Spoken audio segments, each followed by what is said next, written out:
السلام عليكم. في حاجة غريبة جدا بنشوفها في كل الحروب وكده، ان في حاجة اسمها الأسلحة المحرمة دوليا والقنابل الفسفورية والكلام ده يا جدعان.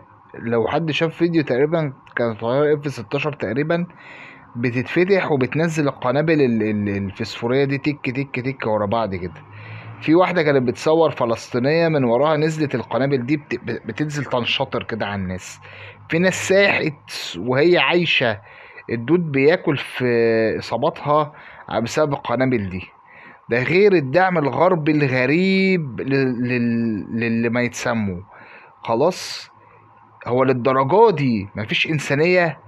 إياك وحد يصدق إن العالم الظالم الفاجر ده عنده حقوق إنسان ولا عنده كل حاجة. كل حاجة فيها حقوق إنسان، اللي احنا ودمنا ولحمنا وأطفالنا مفيش أي حقوق إنسان.